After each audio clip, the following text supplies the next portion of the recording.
Start होता है question number 10 से। 10 नंबर क्वेश्चन में लिखा हुआ है, 10 नंबर क्वेश्चन में दिया हुआ है calculate gross profit ratio from the flowing. ठीक, तो क्या क्या दिया है? ओपनिंग इन्वेंट्री दिया हुआ है, मतलब ओपनिंग स्टॉक दिया हुआ है, परचेज दिया हुआ है 1,50,000, फिर परचेज रिटर्न दिया है 20,000, वेजेस दिया है 10,000, रेवेन्यू फ्रॉम ऑपरेशन मतलब सेल्स दिया हुआ है 2,50,000, क्लोजिंग स्टॉक दिया है 40,000। तो हम लोग का क्या निकालना है? क्वेश्चन नंबर 10 में, क्वेश्चन नंबर 10 में निकालना है ग्रॉस प्रॉफिट रेशियो। ठीक, तो ग्रॉस प्रॉफिट रेशियो का फॉर्मूला होता है GP divide by net sales into 100। ठीक, तो हमको इसमें ग्रॉस प्रॉफिट चाहिए, नेट सेल्स का क्वेश्चन में दिया हुआ है 2,50,000, हमको चाहिए ग्रॉस प्रॉफिट। तो ग्रॉस प्रॉफिट को हम निकालने के लिए या तो हम ट्रेडिंग प्रॉफिट लॉस अकाउंट बना लेंगे, वहां से ग्रॉस प्रॉफिट निकालेंगे, इंफॉर्मेशन पूरा दिया हुआ है, नहीं तो ऐसे ही फॉर्मूला से हम पुट करके निकाल। सबसे पहले लिखेंगे ओपनिंग स्टॉक, स्टेटमेंट बना लेते हैं। ओपनिंग स्टॉक दिया हुआ है मेरे पास, कितना दिया हुआ है? ओपनिंग स्टॉक कितना दिया हुआ है? 50,000। इसमें ऐड करेंगे परचेज 150, इसमें से माइनस कर देंगे परचेज रिटर्न। कितना रिटर्न माइनस करेंगे? 20,000 दिया हुआ, 20,000 माइनस होगा। ठीक, उसके बाद एक्सपेंस है, एक डायरेक्ट एक्सपेंस क्या है? वेजेस 10,000, और क्या है? रेवेन्यू फ्रॉम ऑपरेशन, तो वो मेरा इनकम है। ठीक, क्लोजिंग स्टॉक भी ये नहीं है। देखो, इसमें से माइनस करेंगे closing stock, closing stock minus करेंगे तब ना सीवेजेस निकलेगा। क्लोजिंग स्टॉक कितना है? 40,000। तो माइनस करें नहीं तो ये निकल के आएगा सीओजीएस। तो माइनस होगा 60,000, ये 2 लाख हुआ, 2,10,000 में से 60,000 माइनस करेंगे, 2,10,000 में से 60,000 माइनस करेंगे तो 50,000, 1,50,000 का निकल के आया सीओजीएस। तो हमको चाहिए ग्रॉस प्रॉफिट। तो ग्रॉस प्रॉफिट क्या होता है कि नेट सेल्स में से सीओजीएस को माइनस करेंगे तो ग्रॉस प्रॉफिट निकलेगा। तो नेट सेल्स दिया है 250, 150 माइनस करेंगे सीओजीएस तो कितना निकल के आएगा ग्रॉस प्रॉफिट? 1,00,000। ठीक, तो 1,00,000 आएगा तो हम ग्रॉस प्रॉफिट रेशियो निकाल लेंगे। ग्रॉस प्रॉफिट निकाल लेंगे तो यहाँ पर फॉर्मूला को पुट करेंगे, हमारा 1,00,000 दिया हुआ है, डिवाइड करेंगे 2,50,000 इंटू 100। तो ये यहाँ पे 4 जीरो, ये 4 जीरो कटेगा, 2500 के 100 कितना? 40%। तो क्वेश्चन नंबर 10 का आंसर आएगा ग्रॉस प्रॉफिट रेशियो कितना? 10%। ठीक, नेक्स्ट क्वेश्चन देखते हैं। सॉरी 40%, हाँ 40% आएगा ग्रॉस प्रॉफिट रेशियो 40%। ठीक, तो नेक्स्ट क्वेश्चन देखते हैं, क्वेश्चन नंबर 11। क्वेश्चन नंबर 11 में बोला है कि preparation comparative statement of profit loss from the flowing. कल ही हम बताए थे balance sheet common size profit वही बनाना है, स्टेटमेंट बनाना है प्रॉफिट लॉस का। जैसे प्रॉफिट लॉस अकाउंट बनाते थे, अकाउंट नहीं स्टेटमेंट बनाना है। तो स्टेटमेंट बनाने के लिए हम लाइन लिख लेंगे। ठीक,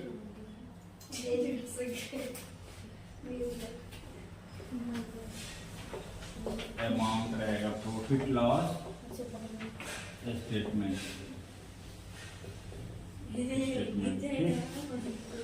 पार्टिकुलर तो सबसे पहले क्या लिखते हैं स्टेटमेंट में, रेवेन्यू फ्रॉम ऑपरेशंस, इसको हम लोग बोलते हैं नेट सेल्स। कितना दिया हुआ है? हाँ, दो साल का दिया है ना, 19 22 2 साल का दिया है, 2 साल का हम बनाएंगे। 2 साल का दिया है तो 2 साल का बनाएंगे। ये 2019 2020 दोनों साल का दिया, दोनों साल का लिखेंगे। 19 का 5 लाख और 20 का 6 लाख।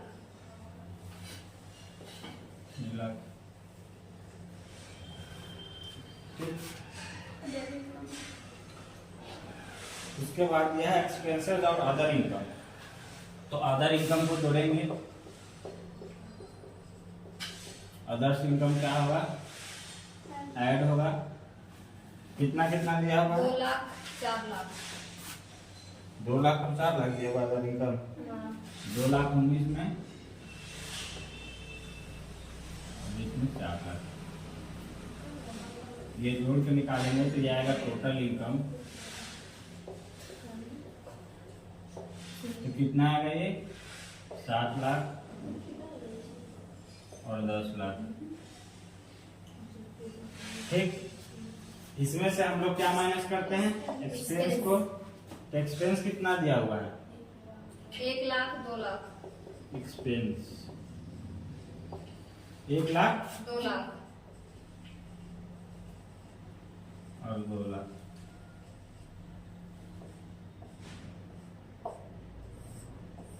ये जो आता है ये क्या निकल के आता है? प्रॉफिट मेरा निकलता है, नेट प्रॉफिट। कितना आएगा? Net profit before tax.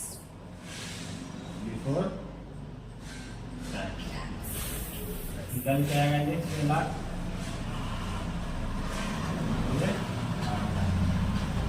ठीक, दूसरे स्टेटमेंट बनाने बोला था, प्रॉफिट लॉस स्टेटमेंट। इजी है कॉमन सेट में। तो इसका एक और क्वेश्चन ऐसे ही क्वेश्चन दिया है, same to same question number 16 में बैलेंस शीट बनाना है, कॉमन सेट बैलेंस शीट है।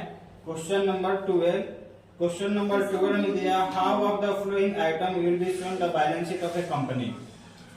क्वेश्चन नंबर 12 में पूछा है कि जो आइटम दिया हुआ है इसको बैलेंस शीट में कहां शो करते हैं। ये तो इजी है, तो बैलेंस शीट बनाते हैं। इसको क्वेश्चन नंबर 12 छोड़ दे रहे हैं, वो बन जाएगा। बैलेंस शीट में पूछ रहा है किधर बनता है, तो बैलेंस शीट में हम लोग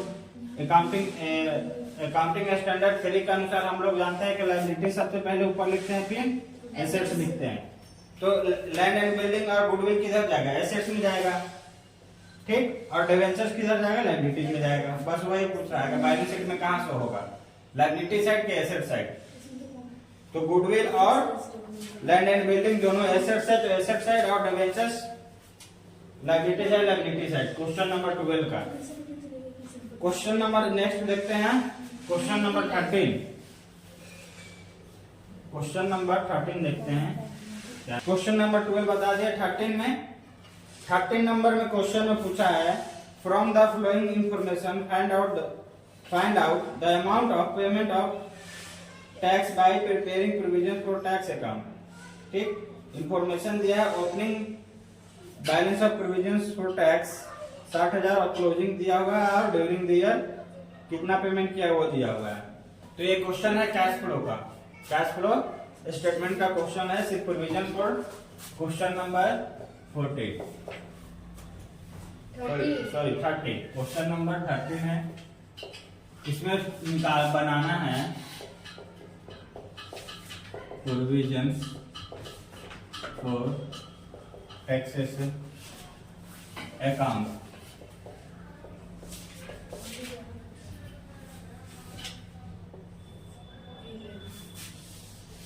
क्या बनाना है? अकाउंट बनाना है। तो provision for taxation opening balance दिया है, तो कोई भी प्रोविजन क्या होता है? लायबिलिटी रहता है। तो बैलेंस ओपनिंग दिया हुआ है, तो बैलेंस बीडी किधर आएगा? इसका इस साइड में balance BD, sorry balance BD आएगा। कितना दिया हुआ है? ओपनिंग बैलेंस 60,000 रुपया। उसके बाद है closing balance to balance BD कितना दिया हुआ है? 1,20,000। 1,20,000। उसके बाद ड्यूरिंग द ईयर पेमेंट कितना किया है? 80,000। तो प्रोविजंस का पेमेंट करता है तो किस साइड दिखाते हैं? Credit side. वो भी अगर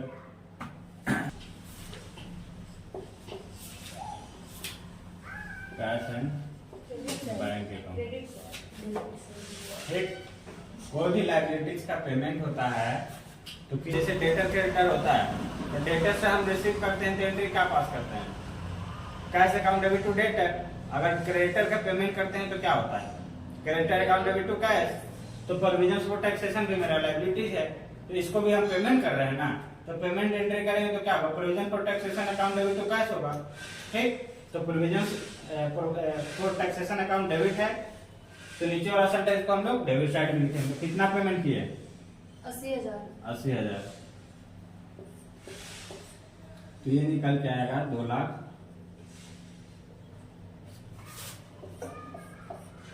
इधर जो होना चाहिए 2 लाख। ये जो बैलेंसिंग फिगर निकल के आता है वो क्या चीज निकलता है प्रोविजन फॉर टैक्सेशन में? बताया है ना अकाउंट क्या निकलता है? बताओ। Statement of profit and loss. Statement of profit and loss. Of profit and loss account, ठीक। कितना निकल के आएगा? 1,40,000 रुपया बैलेंसिंग फिगर। मैं अकाउंट नहीं लिखा स्टेटमेंट लिख ले तो अकाउंट नहीं लिखाएगा, ठीक। स्टेटमेंट बना रहे हैं ना, अकाउंट नहीं ना। स्टेटमेंट जो हम लोग कैश फ्लो बनाते हैं उसी में ये वाला बैलेंस दिखता है ना कैश फ्लो स्टेटमेंट में, ठीक। जो बिफोर टैक्स देता है उसमें से हम लोग इसको माइनस करते हैं, समझ में आया? तो ये अकाउंट हम सबका लिखवाए थे, प्रोविजन फॉर टैक्सेशन का अकाउंट भी लिखवाए थे और क्या क्या लिखवाए थे? प्रोविजन फॉर टैक्सेशन था और एसेट्स का, डिप्रिसिएशन का और डिविडेंड का भी, ये सबका अकाउंट हम बनवाए थे। तो कैश फ्लो में तुमको अगर क्वेश्चन बड़ा देगा तो देगा, नहीं तो ये अकाउंट नहीं बनाने देगा। जो ऑपरेटिंग डायरेक्ट मैटर से कैश फ्लो पढ़े थे, ठीक। तो इसमें क्वेश्चन नंबर 13 में बनाना था प्रोविजन फॉर टैक्सेशन अकाउंट, ठीक। प्रोविजन फॉर टैक्सेशन अकाउंट क्या होता है? मेरा लायबिलिटीज होता है। लायबिलिटीज का कोई भी ओपनिंग बैलेंस डेबिट साइड में लिखता है और क्लोजिंग बैलेंस क्रेडिट साइड में। उसके बाद कोई भी लायबिलिटीज का पेमेंट होता है तो जो कोई भी लायबिलिटीज का पेमेंट करेंगे तो liabilities account debit to cash account, तो डेबिट साइड में होगा। पेमेंट कर रहे हैं ड्यूरिंग द ईयर 80,000, और जो बैलेंसिंग फिगर निकल के आया वो मेरा स्टेटमेंट ऑफ पीएल में जाता है, ठीक। 1,40,000 मेरा स्टेटमेंट ऑफ पीएल में जाएगा। Question number 13। क्वेश्चन नंबर 14 में मेरा थ्योरेटिकल क्वेश्चन है तो उसको छोड़ रहे हैं। नेक्स्ट क्वेश्चन सेक्शन सी का हम लोग करेंगे। तो नेक्स्ट क्वेश्चन में सेक्शन सी में दिया है पर 15 में under what head will be showing item on the asset side of balance sheet of a company be shown, ठीक। पूछ रहा है कि 4-5 को आइटम दिया हुआ, पूछ रहा है कि बैलेंस शीट के एसेट साइड में किस साइड में दिखाते हैं? अंडर व्हाट हेड, किस हेड का जो बैलेंस शीट बनता है, ठीक। तो ये एसेट्स है। तो एसेट्स में 2 टाइप का एसेट होता है, करेंट और एक नॉन करेंट। तो वो दोनों हेड में कौन सा ये जो आइटम दिया है ये किस किस हेड में जाएगा? नॉन करेंट में कौन जाएगा और करेंट में कौन जाएगा? क्वेश्चन नंबर कौन सा है?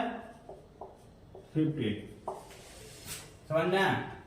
तो वही पूछ रहा है कि बैलेंस शीट जो बनता है कंपनी का वो किस किस हेड में जाएगा? एसेट्स का किस हेड में जाएगा? करेंट में जाएगा कि नॉन करेंट में? तो लो जो टूल टैक्स दिया, टूल्स के बारे में दिया है, बिल्स रिसीवेबल दिया हुआ है, सन्ड्री डेटर दिया है, गुडविल दिया हुआ है, शेयर्स इन रिलायंस कंपनी दिया हुआ है। तो बताओ कौन किधर किधर जाएगा? करेंट में कौन जाएगा? जो टूल टैक्स होता है वो तो नॉन करेंट में आएगा, ऑप्शन 1 लूज टूल टैक्स। उसके बाद बिल्स रिसीवेबल तक करेंट लायबिलिटीज होता है, सन्ड्री डेटर भी करेंट होता है, गुडविल क्या होता है? इंटैंजिबल एसेट होता है, वो भी किसके अंतर्गत आएगा? Non current. नॉन करेंट के अंतर्गत। ठीक। और shares in Reliance company, share capital. Shares in Reliance company वो भी मेरा इन्वेस्टमेंट है ना। कोई भी शेयर्स इन रिलायंस कंपनी मतलब बोला कि एक कंपनी है जो अपना शेयर्स खरीद के रखा है रिलायंस कंपनी का, तो उसके लिए क्या है? इन्वेस्टमेंट है, उसका शेयर्स हम इन्वेस्ट किए हैं, वो भी नॉन करेंट के अंतर्गत आएगा। ठीक। इसमें बोला नहीं है कि शॉर्ट टर्म के लिए इन्वेस्टमेंट है, तो हम लोग मान के चलेंगे कि नॉन करेंट के अंतर्गत आएगा। Balance sheet of a company बोला है। हाँ। एसेट्स नहीं ना बोला है बस। लिखा है, कहाँ है एसेट्स? लिखा नहीं है। Item in the asset side of balance sheet of the company. Question तो पूरा सुनो। क्वेश्चन में बोला है कि under what head will be following item on the asset side of balance sheet company. समझ में आया? तो 15 नंबर में थ्योरेटिकल क्वेश्चन था, ये भी समझा दिए। क्वेश्चन नंबर आगे देखते हैं। क्वेश्चन नंबर 16 में बोला है कि preparing common size balance sheet from the following information. Information दिया हुआ और कॉमन साइज बैलेंस शीट बना के दिखाना है। क्वेश्चन नंबर 16 ये होता है पार्टिकुलर। 2 साल का इंफॉर्मेशन दिया है कि 1 साल का ही दिया हुआ है। 1 साल का 2020 कर दिया होगा। यहाँ पे हम लोग परसेंटेज निकालेंगे। ठीक। तो सबसे पहले इधर क्या लिखते हैं हम लोग? जो भी लायबिलिटी है, लायबिलिटीज,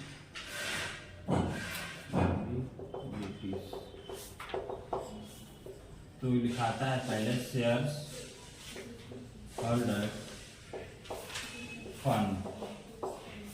कुछ भी शेयर होल्डर फंड दिया है तो उसको लिखेंगे तो शेयर होल्डर फंड में क्या किस चीज कुछ दिया हुआ है? Equity share capital. Equity shares capital दिया हुआ है। इक्विटी शेयर कैपिटल कितना है? 3 लाख। 3 लाख रुपया। फिलिपीन शेयर्स कैपिटल भी दिया हुआ है? नहीं दिया हुआ तो नहीं लिखेंगे। उसके बाद दिया है रिजर्व एंड सरप्लस। रिजर्व है सरप्लस कितना है? 1,25,000। 1,25,000। उसके बाद है और कोई है लायबिलिटीज? होल्डर फंड का और कुछ तो नहीं दिख रहा है। उसके बाद लॉन्ग टर्म लायबिलिटीज है, ये लॉन्ग टर्म लायबिलिटीज कुछ दिया हुआ है? नहीं दिया है तो नहीं लिखेंगे। उसके बाद करेंट लायबिलिटी, करेंट लायबिलिटीज दिया है। कितना क्या क्या दिया हुआ है? ऐसे ही दिया, सिर्फ करेंट लायबिलिटीज लिखा हुआ है। कितना? 75,000। तो ये ऐड करके लिखेंगे तो आएगा ये मेरा 2,05,00,000 रुपया टोटल लायबिलिटी। 5,00,000 रुपया। इसके बाद एसेट साइड लिखते हैं हम लोग। एसेट साइड, एसेट साइड में लिखेंगे पहले नॉन करेंट एसेट्स। तो नॉन करेंट एसेट्स में क्या क्या चीज दिया हुआ है? फिक्स एसेट दिया हुआ है मेरे पास।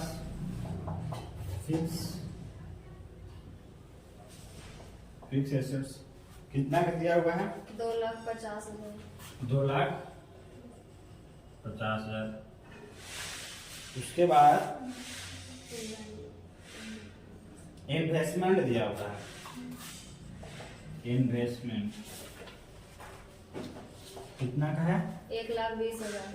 1,20,000। ठीक। उसके बाद करंट एसेट्स। और कोई फिक्स एसेट नहीं है ना? नहीं। तो उसके बाद बी नंबर में हम लोग लिखेंगे current assets. Current assets, current assets कितना दिया हुआ है? 1,30,000। 1,30,000। और जोड़ के देखेंगे कि इक्वल हो रहा है कि नहीं। ये 2.5 लाख है, ये जोड़ेंगे तो 3,70,000 और ये 30 जोड़ेंगे तो 5 लाख। ठीक, तो हमको कॉमन साइज बैलेंस शीट बनाना था, बैलेंस शीट बना दिए और लास्ट में क्या करेंगे, ये सबका परसेंटेज निकालेंगे। तो परसेंटेज निकालने का हम बताए थे, कोई भी परसेंटेज निकालना है तो टोटल लायबिलिटी, सॉरी जो भी लायबिलिटी है एनी ऑफ कोई भी एक लायबिलिटी का, जैसे शेयर्स कैपिटल का अगर निकालना है हमको परसेंटेज, तो इसमें इनटू करेंगे 100 से और डिवाइड करेंगे टोटल लायबिलिटी से। ठीक, यही बताए थे परसेंटेज निकालने के लिए। तो 3 लाख का अगर हम परसेंटेज निकालते हैं 100 डिवाइड बाई टोटल लायबिलिटी कितना है 5 लाख, तो ये जो जीरो, 60%। ये जीरो कटेगा, ये 3 जीरो और ये 3 जीरो, 6 5 30, कितना 60%। समझना, यही रिजर्व फंड सरप्लस का निकालना होगा तो same 1,25,000 into 100 divide by 5 lakh, 2 zero 2 zero 3 zero 3 zero 50, 5 दूनी 10, 50 25 20%, 25%। करंट लायबिलिटी है 75,000 into 100 divide by 5 lakh, 2 zero 2 zero 3 zero 3 zero 50 25, एक मिनट में जाएगा 50 25 15%। समझ में आया? ये टोटल में कितना आएगा 100 100 आएगा ना, हाँ 85 100%। ठीक, उसके बाद एसेट्स का भी सेम निकालेंगे। एसेट्स का फॉर्मूला था, जो भी एसेट्स है उसको 100 से इंटू करेंगे और टोटल एसेट्स से डिवाइड करेंगे। तो फिक्स एसेट्स का निकालना है तो 2.5 लाख इंटू 100 डिवाइड 5 लाख, ये 2 जीरो ये 2 जीरो ये 3 जीरो ये 3 जीरो, इससे काटेंगे 5 10, सॉरी 50 25, कितना आएगा 50%। ठीक, इसके बाद इन्वेस्टमेंट दिया हुआ है 1,20,000, इसका भी निकालेंगे तो 2 जीरो 2 जीरो फिर 3 जीरो 3 जीरो, तो 25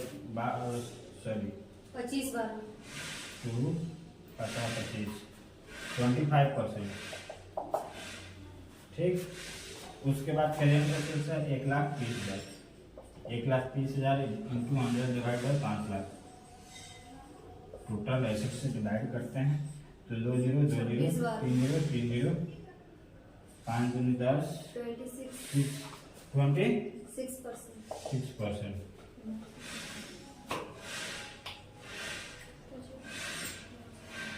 question number 70, cash flow operating activity निकालते हैं। तो हम लोग को 20-21 2 साल का बैलेंस दिया हुआ है। ठीक, तो प्रॉफिट लॉस दिया हुआ है मेरे पास, प्रॉफिट लॉस अकाउंट बनाया हुआ है, 20 में दिया हुआ है 1 लाख और 21 में 1,05,000। तो हम लोग देखते हैं कि कैश का मेरा इंक्रीज कितना हुआ। हम लोग कैश फ्लो स्टेटमेंट बना रहे हैं, तो एक्चुअल हम लोग जो चीज फोकस करते हैं वो कैश पे करते हैं। इवेंट कुछ भी हो कैश पे करते हैं और देखते हैं कि कैश का इनफ्लो हो रहा है कि आउटफ्लो हो रहा है। इनफ्लो होगा तो प्लस करना होता है और आउटफ्लो होता है तो माइनस करते हैं। ठीक, तो हम देख रहे हैं कि पिछला साल 2020 में मेरा प्रॉफिट हुआ था 2020 में 1 लाख और अगला साल कितना 21 में 1,05,000। मतलब कि पिछला साल के कंपैरिजन इन साल 5,000 ज्यादा कैश का इनफ्लो हुआ है। ठीक, तो 5,000 रुपया लिखे। इसमें फिर ऐड करते हैं नॉन कैश आइटम। ठीक, और एक होता है नॉन ऑपरेटिंग एक्सपेंस। ठीक, तो यहाँ पर कुछ नॉन कैश आइटम चाहे नॉन ऑपरेटिंग एक्सपेंस दिया हुआ है, कुछ क्वेश्चन में वैसा नहीं दिया हुआ है। सिर्फ एक चीज है जो गुडविल का रिटर्न ऑफ हो रहा है। ठीक, वो भी नॉन कैश आइटम होता है। तो गुडविल का रिटर्न ऑफ हम लोग कैसे मालूम किए, गुडविल रिटर्न ऑफ हो रहा है कैसे पता चला? क्योंकि 21 में मेरा गुडविल का वैल्यू कितना दिखा रहा है? 30,000। 30,000। 21 में हाँ सॉरी 20 में 30,000। 20 में 30,000। 30,000 दिखा रहा है और 21 में 20,000। 20,000 दिखा रहा है। तो दोनों में कंपैरिजन करेंगे तो 20 में मेरे पास पहले था 20,000 का, अभी दिखा रहा है 21 का। तो इसका वैल्यू क्या हुआ? रिड्यूस हो गया। ठीक, तो कितना से? 10,000 से। ठीक, और कोई ऐसा है जो नॉन कैश आइटम है? फिर इसमें क्या ऐड करते हैं? सॉरी, क्या माइनस करते हैं?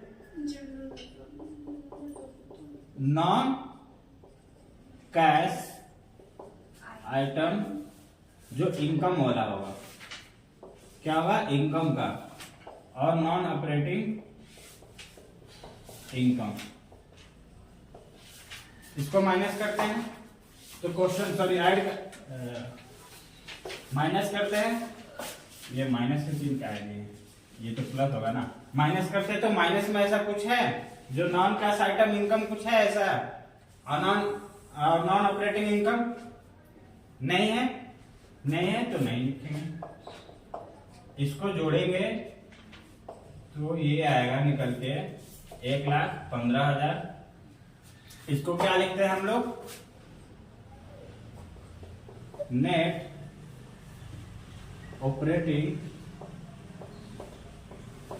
Profit before working capital change. ठीक, अब इसमें वर्किंग कैपिटल वाला, जो वर्किंग कैपिटल में क्या होता है? करंट एसेट्स और करंट लायबिलिटी में जो इंक्रीज डिक्रीज होता है उसको दिखाते हैं। तो इसमें हम लोग ऐड करेंगे, इसमें ऐड होगा decrease in value of assets. ठीक, कोई भी वैल्यू एसेट्स का वैल्यू डिक्रीज कर रहा मतलब कैश का इनफ्लो होता है। कोई भी एसेट्स है अगर उसका बेच रहे हैं, सॉरी एसेट जैसे स्टॉक भी होता है, डेटर भी होता है, तो डेटर का वैल्यू डिक्रीज कर रहा मतलब उससे हम कैश ले रहे होंगे तो कैश का इनफ्लो हो रहा होगा, इसलिए ये ऐड कर रहे हैं। यहीं पे लिखते हैं कि इनफ्लो को ऐड करना है, आउटफ्लो को माइनस करना है।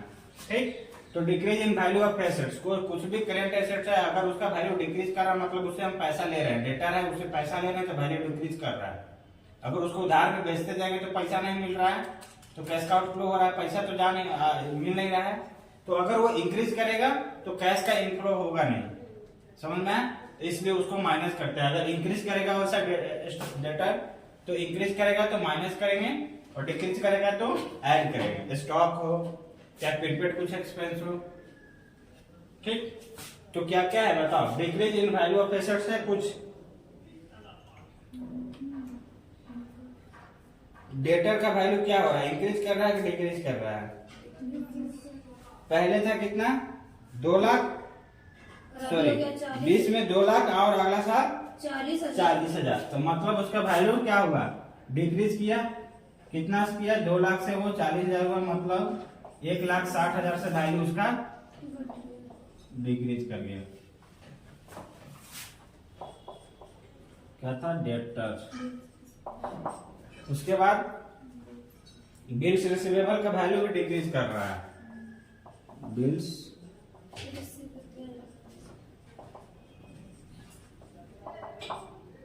कितना था? 4 लाख था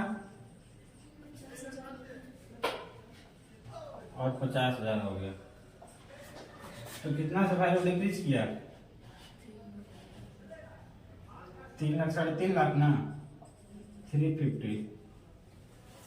ठीक, ये जनरल जब एक्स्ट्रा ऑर्डिनरी आइटम के अंतर्गत आएगा तो इसको लास्ट में हम लोग करेंगे। तो फिर देखो बाकी उसके बाद कोई और एसेट्स है जो डिक्रीज कर रहा है, इंक्रीज। एक है प्रीपेड वेजेस। प्रीपेड मतलब एसेट्स है वो, तो वो अगर इंक्रीज कर रहा है कि डिक्रीज? 3,000 था फिर इंक्रीज कर रहा है, तो इसमें से माइनस करेंगे हम लोग इंक्रीज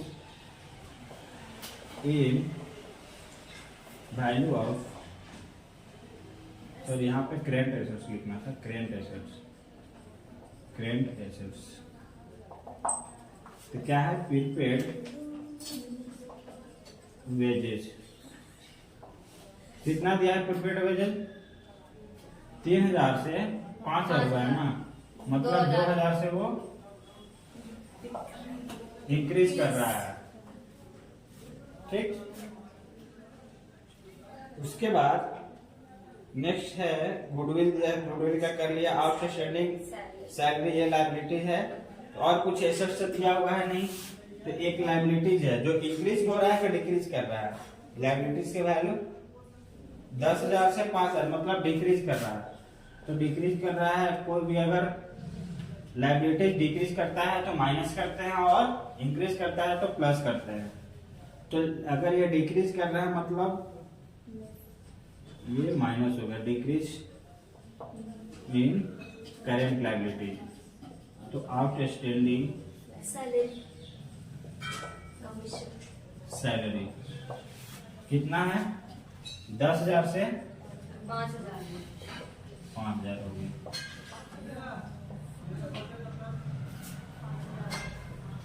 तो कितना से डिक्रीज किया भाई? 5,000 से। ठीक, उसके बाद ये ऐड करेंगे, ऐड करके कितना अमाउंट आएगा? ये तो माइनस वाला है, तो ये जोड़ेंगे तो 4,50,000, 4,50,000, 5,10,000। 5,10,000 में से इसको माइनस करेंगे तो 5,03,000 रुपया यहाँ पे आएगा, 5,03,000।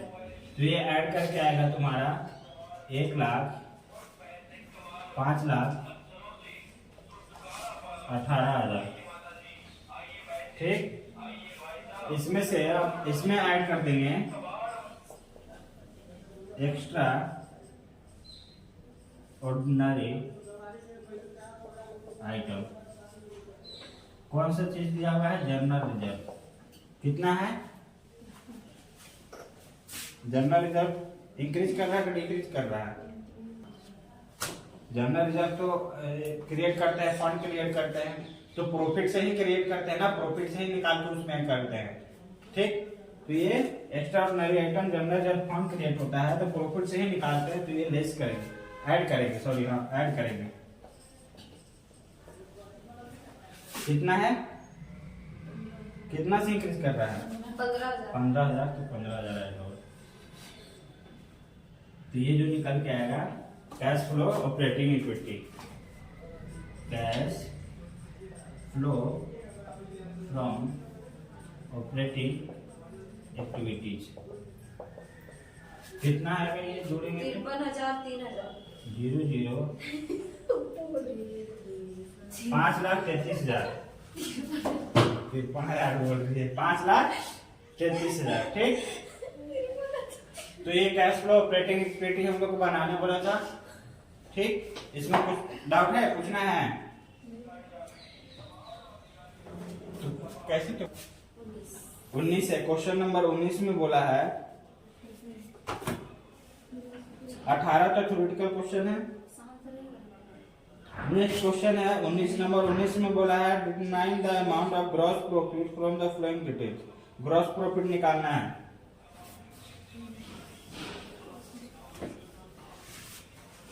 क्वेश्चन में ग्रॉस प्रॉफिट निकालना है, अकाउंटिंग रेशियो का क्वेश्चन दिया हुआ है। लास्ट क्वेश्चन है। ठीक, लास्ट क्वेश्चन है, लास्ट क्वेश्चन इसका निकालना है, ग्रॉस प्रॉफिट रेशियो निकालना है, ग्रॉस प्रॉफिट निकालना है। और मेरे पास दिया हुआ है एवरेज इन्वेंट्री,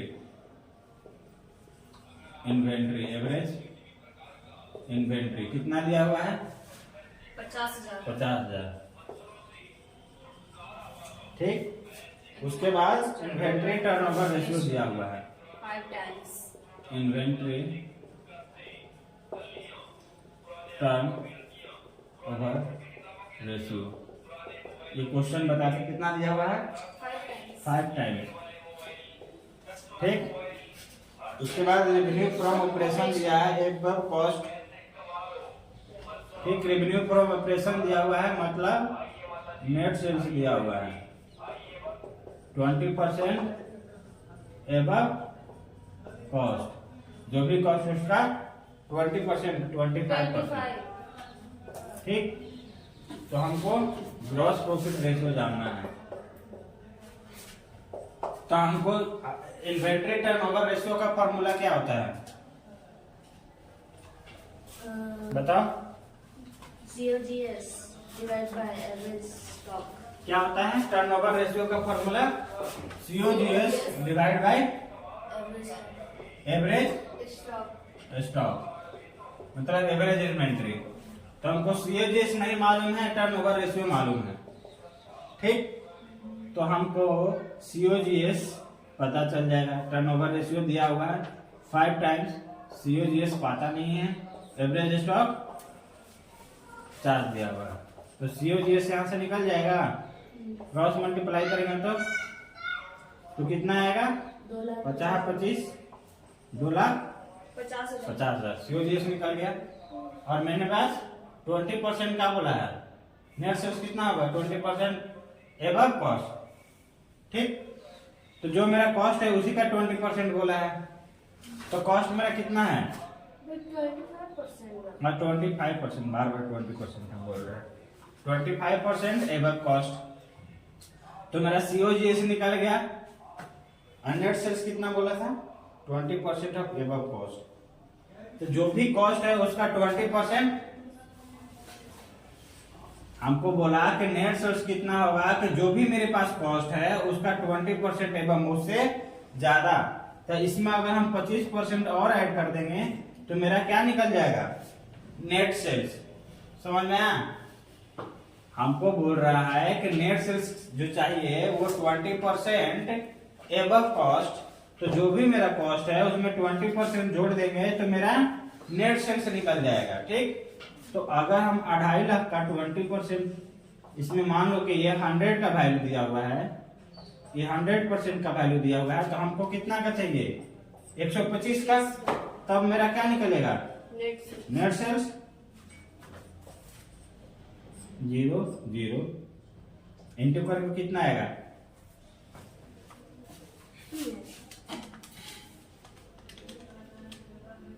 3,12,500 रुपया। ये क्या निकल के आएगा? Net sales. तो यहां से हम लोग ग्रॉस प्रॉफिट निकाल सकते हैं। ग्रॉस प्रॉफिट का फॉर्मूला है नेट सेल्स में से COGS को क्या करते हैं? माइनस करते हैं। तो मेरे पास 3,12,500 मेरे पास दिया हुआ है नेट सेल्स, इसमें से 2.5 लाख रुपया माइनस करेंगे COGS, तो निकल के आएगा मेरा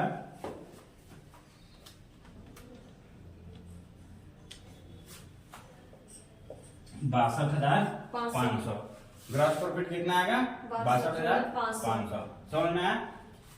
ऐसा कभी भी क्वेश्चन रहता है फॉर्मूला वाला तो स्टेप बाय स्टेप जाना चाहिए। ठीक, हमको मान लो कि इन्वेंटरी दिया हुआ है, टर्नओवर रेशियो दिया हुआ है, तो हमको कॉस्ट पे बोला है प्रॉफिट निकालना और ग्रॉस प्रॉफिट चाहिए।